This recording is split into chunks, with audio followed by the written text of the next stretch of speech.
বিশ্ব সিনেমায় উদীয়মান কিছু মহিলা পরিচালকদের নিয়ে আমরা যে কথোপকথন শুরু করেছিলাম, আজ তার দ্বিতীয় পর্ব।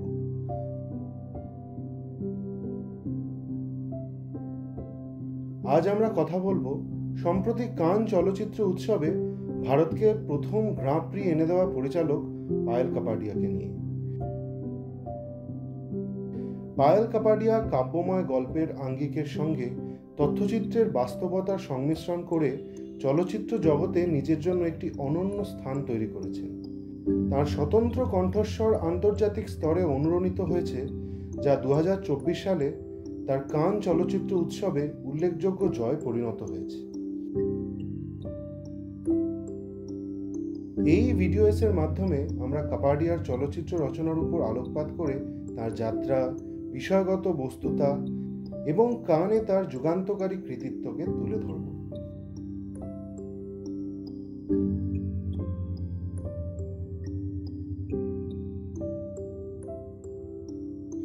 চলচ্চিত্রে কাপাডিয়ার যাত্রা শুরু হয়েছিল স্বল্প দৈর্ঘ্যের চলচ্চিত্র দিয়ে, যা তার ব্যক্তিগত আখ্যানকে বৃহত্তর সামাজিক রাজনৈতিক বিষয়বস্তুর সঙ্গে মেশানোর ক্ষমতাকে উন্মোচন করেছিল।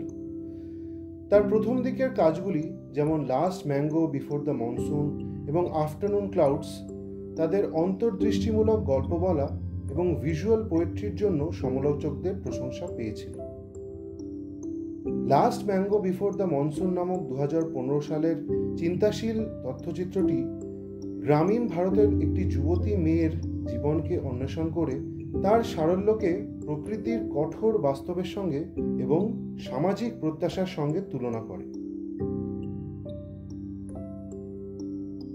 চলচ্চিত্রটির মন্থর গতি এবং উদ্দীপনামূলক চিত্রগুলি কাপাডিয়ার ভবিষ্যৎ ছবিগুলির জন্য দর্শকদের তৈরি করে দেয়।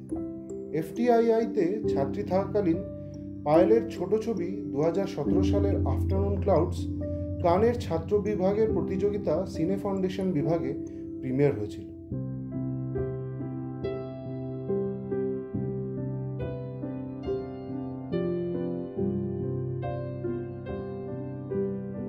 এই ছবি একজন বয়স্ক বিধবা এবং তার গৃহকর্মীর মধ্যে দৈনন্দিন অথচ গভীর এক সম্পর্কের সন্ধান করে।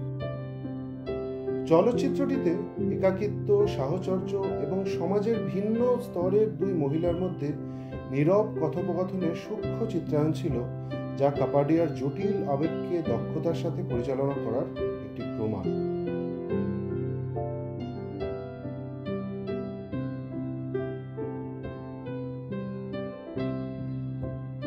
পরবর্তী সাফল্য আসে নাইট অফ নোয়িং নাথিং এর মাধ্যমে, যা একটি হাইব্রিড ডকুমেন্টারি যেখানে বাস্তবতা এবং ফিকশনের মধ্যেকার লাইনটিকে ঝাপসা করে দেন পায়েল।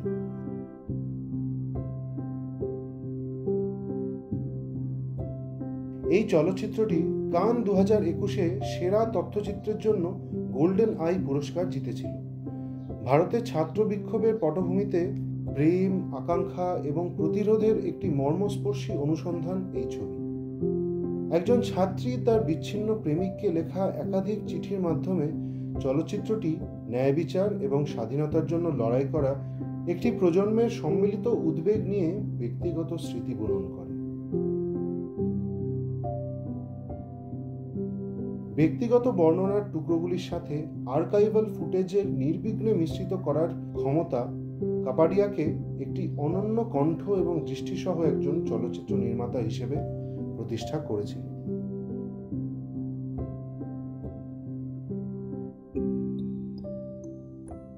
কাপাডিয়ার সিনেম্যাটিক শৈলী তার লিরিক্যাল, ভিজুয়াল এবং সুগভীর গল্প বলার ক্ষমতা দ্বারা চিহ্নিত করা হয়।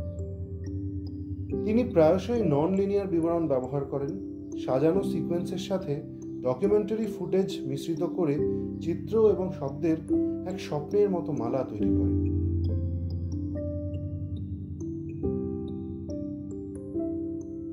তার ছবিতে সত্যজিৎ রায়ের অন্তর্দৃষ্টিমূলক বাস্তবতা থেকে শুরু করে ক্রিস মার্কারের কাব্যিক অ্যাবস্ট্রাকশনের প্রভাব পর্যন্ত লক্ষ্য করা যায়। তার ছবিতে প্রভাবের এই বিবিধ মিশ্রণ প্রচলিত ঘরানার সীমানা অতিক্রম করে একটি অনন্য সিনেম্যাটিক ভাষা তৈরি করে। 2024 সালে পায়েল কাপাডিয়ার সিনেম্যাটিক দক্ষতা বিশ্বব্যাপী স্বীকৃতি পেল, যখন তিনি তার feature film all we imagine as লাইটের জন্য কান চলচ্চিত্র উৎসবে গ্রাঁ প্রি জিতলেন। এই কৃতিত্ব শুধুমাত্র তার কর্মজীবনেই নয়, সমসাময়িক ভারতীয় চলচ্চিত্রের প্রেক্ষাপটেও একটি গুরুত্বপূর্ণ মাইল ফলক হিসেবে চিহ্নিত হলো, কারণ ভারত থেকে এর আগে এই পুরস্কার কেউই পাননি। All we imagine as light মানব সম্পর্ক এবং স্মৃতির ক্ষণস্থায়ী প্রকৃতির একটি মর্মস্পর্শী অনুসন্ধান, যা আধুনিক দিনের মুম্বাইয়ের প্রাণবন্ত অথচ বিষণ্ণ পটভূমির বিরুদ্ধে সেট করা হয়েছে। কানিকশ্রুতি, ছায়া কদম এবং দিব্যা প্রভা অভিনীত এই চলচ্চিত্রটি তার চরিত্রগুলির জীবনকে একটি সূক্ষ্ম স্পর্শে একত্রিত করে তাদের স্বপ্ন, সংগ্রাম এবং সংযোগের ক্ষণস্থায়ী মুহূর্তগুলিকে ধারণ করে। কানের গ্রাঁ প্রি জয় কেবল চলচ্চিত্র নির্মাণে কাপাডিয়ার অনন্য কণ্ঠকেই তুলে ধরে না, ভারতীয় স্বাধীন চলচ্চিত্রের বিশ্বব্যাপী আবেদন এবং প্রাসঙ্গিকতাকেও তুলে ধরে। সূক্ষ্ম চরিত্রচালিত গল্পগুলিকে একটি আন্তর্জাতিক মঞ্চে নিয়ে এসে কাপাডিয়া ভারতীয় চলচ্চিত্রের গতানুগতিক প্রচলিত গল্পগুলিকে চ্যালেঞ্জ করে নতুন কিছু করে দেখানোর।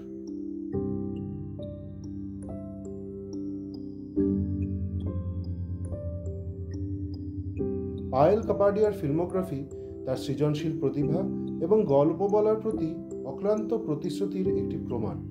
তার চলচ্চিত্রগুলি তাদের কাব্যিক সৌন্দর্য এবং গভীর বিষয়বস্তুর মাধ্যমে চলচ্চিত্র জগতে একটি অবিস্মরণীয় ছাপ ফেলেছে। কান 2024-এ তার ঐতিহাসিক জয় কেবলমাত্র একজন দূরদর্শী চলচ্চিত্র নির্মাতা হিসেবে তার অবস্থানকেই দৃঢ় করে না, ভারতীয় চলচ্চিত্র নির্মাতাদের ভবিষ্যৎ প্রজন্মের জন্য বিশ্বমঞ্চে তাদের গল্প বলার পথও প্রশস্ত করে। কাপাডিয়ার এই যাত্রা প্রথাগত সিনেমাকে পরিবর্তন করার শক্তি এবং সাংস্কৃতিক ও ভৌগোলিক বিভাজন দূর করার একটি শক্তিশালী সূচক হয়ে থাকবে।